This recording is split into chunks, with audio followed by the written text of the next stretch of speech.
మరి అంత బిజీ మ్యాన్గా ఉన్న ఈ వైద్యుడు డాక్టర్ గారు యేసుక్రీస్తు ప్రభు గురించి రాయటం జరిగింది, యేసు ప్రభు గురించి చెప్పడం జరిగింది, యేసుక్రీస్తు ప్రభు గురించి మాట్లాడటం జరుగుతుంది.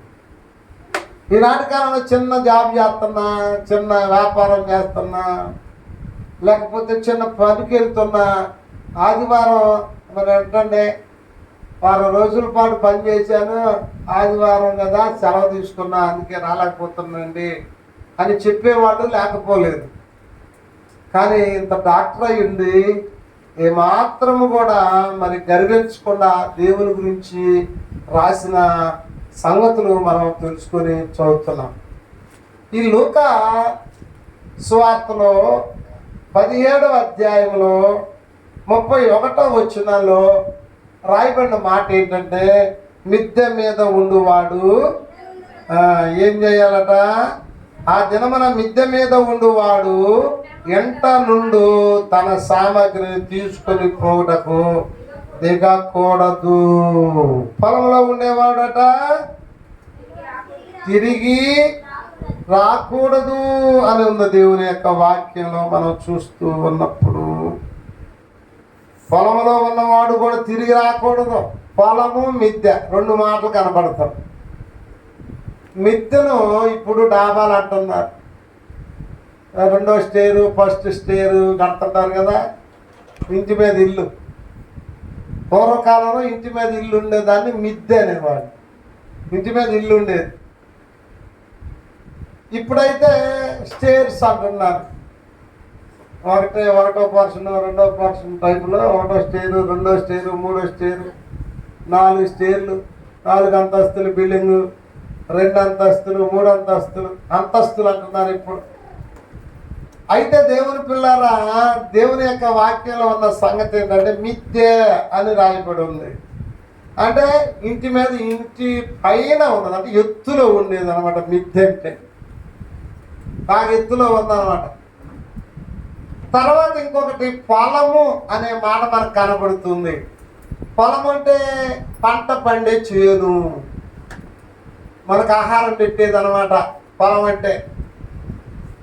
అక్కడ ఏదైనా పండించవచ్చు, కాయగూరలు పండించవచ్చు, ధాన్యాన్ని పండించవచ్చు, మనం తినే ఆహార పదార్థాల్లో ఏదైనా ఆ పొలంలో పండించవచ్చు.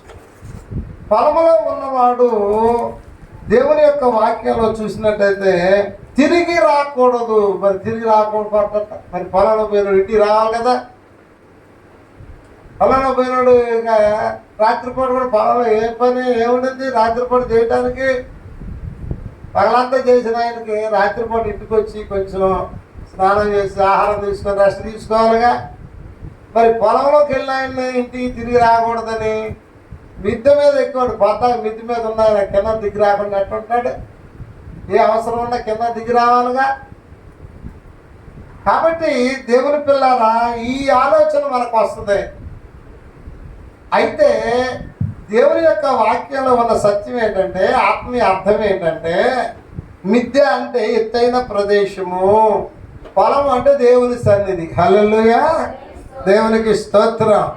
పొలం అంటే దేవుని సన్నిధి, దేవుడు ఉండే స్థలం, ప్రార్థన జరిగే స్థలం పొలం అంటే. అక్కడ దేవుని నివాసం ఉంటుంది, దేవుని పాద సన్నిధి ఉంటుంది పొలం అంటే. మిద్దె అంటే ఎత్తైన ప్రదేశము. ఎత్తైన ప్రదేశం ఆశీర్వాదానికి దీవెనకు గుర్తు.